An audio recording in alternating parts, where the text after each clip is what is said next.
अभी तक की एक रीडिंग है, एक ऑब्जर्वेशन है कि पीटीआई ने अपने अंदर इतनी डिविसिवनेस प्रोड्यूस कर ली है और अपने एक्शंस में इतनी कंफ्यूजन है कि समझ नहीं आता कि किस ट्रैक पे जा रहे हैं। फॉर एग्जांपल मौलाना फजलुर रहमान के साथ आपको पता है कैसे ताल्लुकात थे पीटीआई के, बड़े नामुनासिब अल्फाज के साथ उनका जिक्र होता रहा तकरीबन तमाम जलसों में।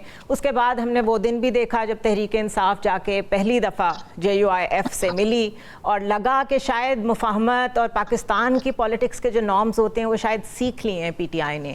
लेकिन आज इतना लंबा सफ़र तय करने के बाद कि 26वीं तरमीम में अगर ये भी कह रहे हैं कि हम वोट नहीं डालेंगे, वो भी मौलाना के साथ खड़े होकर कहा बैरिस्टर गौहर ने। और आज जो गंडापुर साहब ने बातें की हैं वो मैं दोहरा देती हूँ कि अपने कॉल ऑफ फेल में मौलाना साहब को चाहिए कि तजाद ना रखें, मौलाना अपने लीडर्स को समझाएं कि वो इस उम्र में लालच छोड़ दें। ये रेट बढ़ाने की बातें कि 26वीं तरमीम के बदले में उन्होंने पता नहीं क्या लिया है, वो क्यों स्पॉइल कर रहे हैं जो एक वाहिद रिलेशनशिप है पीटीआई का विद अनदर पॉलिटिकल एंटिटी? बिल्कुल, actually I tend to agree with you, it's unwise इस वक्त। और मौलाना फजलुर रहमान, अगर पीटीआई ने कोई भी तहरीक चलानी है सड़क के ऊपर, तो मौलाना फजलुर रहमान उसके लिए एक बहुत ही कलीदी हैसियत रखते हैं। और ये एक लोकल पॉलिटिक्स के कन्फ्रंटेशन है जो बार बार जाहिर होती है।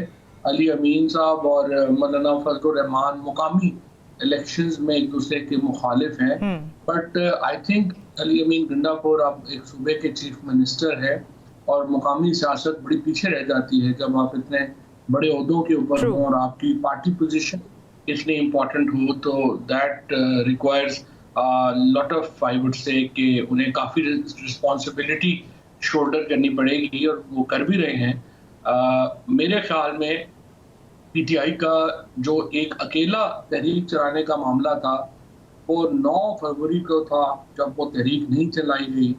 अब उसके बाद सबसे बड़ा फेलियर यही है कि पीटीआई अपना एक अलायंस नहीं बना पा रही। ये मौलाना नवाब रसूलुल्लाह साहब थे ना, तो वो कहा करते थे कि जब दुश्मन से मुकाबला होता है ना, तो चाहे जितने छोटे छोटे हथियार हों उनकी भी अहमियत है, और कुछ नहीं तो जो मट्टी आपके हाथ में रहती है वही आप दुश्मन की आंख में डाल दें, तो उसकी भी अहमियत है। तो आपने इस वक्त जो हुकूमत मुखालिफ जो जमातें हैं जो इन इलेक्शंस के ऊपर आपके ख्यालात की हामी है, जैसे मौलाना फजलुर रहमान है, जमात इस्लामी है, GDA है, जो समझते हैं कि ये हुकूमत फॉर्म 47 से बनाई गई, जो इसकी हुकूमत की लेजिटिमेसी को रोज चैलेंज करते हैं, मेरा नहीं ख्याल कि अभी उन पर कोई रिश्ता चलाने से फायदा होगा। तो वो क्यों चला रहे हैं? आपकी क्या रीडिंग है, आपकी क्या इंफॉर्मेशन है? Why would you do that? Local politics है ना, लेकिन लोकल पॉलिटिक्स तो बहुत पीछे नहीं रह जाती जब इतना बड़ा आपके आगे एक चैलेंज हो, आपने पार्टी को लेके चलना है, सूबा भी चलाना है। सूबा तो चलाते हुए खैर वो नजर ही नहीं आ रहे, गवर्नेंस का तो कोई हाल नहीं है केपी में। नहीं, गवर्नेंस के लिए उन्हें वोट भी नहीं मिला, उन्हें वोट इमरान खान को बाहर लाने के लिए मिला है। गवर्नेंस का तो इस वक्त देखिए कोई पाकिस्तान में ही पुरसाने हाल नहीं है, और केपी में भी कोई मेन फोकस यही है। लोग तो उनसे ये नहीं पूछते ना कि आपने हमारी सड़क नाली गली बना दी है, हमारी जो है वो दूसरी सिविक फैसिलिटी कोई आपने बनानी है। लोग तो उनसे पूछते हैं कि हमने आपको इमरान खान को बाहर लाने के लिए वोट दिया था और अभी तक आप इमरान खान को बाहर नहीं ला पा रहे। तो आई थिंक वो प्रेशर कॉन्स्टिट्यूएंसी का फील कर रहे हैं। ओके, सो वहाँ आप ये कह रहे हैं कि केपी में इस वक्त मेन प्रेशर ये है कि आपको हमने वोट इसलिए दिया है कि आप बानी पीटीआई को रिहा कराएं। तो जो मौलाना के साथ आज जिस तरीके से बात की, इस्टेब्लिशमेंट के साथ राब्तों में, बुशरा बीबी की रहाई में मौलाना का रोल रहा है। हालांकि हर कोई इसको डिस्पेल करता है कि ऐसा नहीं है, लेकिन अभी हमारे रिपोर्टर साजिद बड़ी ऑथेंटिक न्यूज़ दे रहे थे, तो मौलाना का शुक्रिया अदा किया बानी ने बैरिस्टर गौहर के ज़रिए से।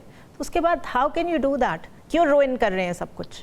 नहीं, वो तो समझ तो आ रहा है कि लोकल पॉलिटिक्स को पीछे नहीं छोड़ पा रहे, जो उन्हें पीछे छोड़ देने चाहिए। मैं समझ तो आ ही रहा है ना, लोकल आपकी तलखियां ज्यादा हो जाए तो फिर नहीं मुश्किल होता है। बट आई थिंक मौलाना फजलुर रहमान में I tend to agree with you, तो वो एक की प्लेयर है इस वक्त सारी सियासत में, और फिलहाल कोई जरूरत नहीं बनती कि उनको आप निशाना बनाएं। राइट अगर आप आ जाते हैं हाइपोथेटिकली स्पीकिंग और आपको स्ट्रैटेजी बनाने का मौका मिलता है कि बानी पीटीआई की रहाई की तरफ कंट्रीब्यूट करें, आप किस तरीके से डिज़ाइन करेंगे चीज़ों को, क्या डिफरेंस होगा? मैं तो देखिए, the only way forward is opposition alliance. आप अपोजिशन अलायंस आज बना लें, मौलाना फजलुर रहमान, पीटीआई, जमात इस्लामी को आज साथ मिला लेंगे, ये हुकूमत 2 हफ्ते नहीं निकाल सकती, 1 महीना निकाल देगी, इससे ज्यादा ये हुकूमत नहीं निकाल सकेगी। इसका बहुत कमजोर हुकूमत है। आपने देखा कि स्टूडेंट्स प्रोटेस्ट के ऊपर ये हुकूमत तकरीबन लड़खड़ा गई थी, और इससे पहले जब एक लियाकत चट्ठा का इस्तीफा आया, हुकूमत तकरीबन लड़खड़ा गई थी। क्योंकि इस हुकूमत की लीगैलिटी बड़ी कमजोर है, इस हुकूमत का कोई कानूनी जवाब बहुत कमजोर है, तो इसके लिए कोई बहुत बड़ी कोई जोर लगाने की जरूरत ही नहीं है। सिर्फ अपोजिशन जमातें अगर इकट्ठी ही हो गई तो आप देखेंगे कि इस हुकूमत के पांव लड़खड़ा गए। आपको लगता है कि अगर आप इसको लीड करें या आप इसमें कंट्रीब्यूट करें तो जमात इस्लामी और मौलाना फजलुर रहमान और पीटीआई एक प्लेटफॉर्म से कोई बहुत एक्टिवेटेड किस्म का चैलेंज पुट कर सकते हैं on the streets to the government, और वो लोग राजी हो जाएंगे सिर्फ बानी पीटीआई को रहा कराने के लिए?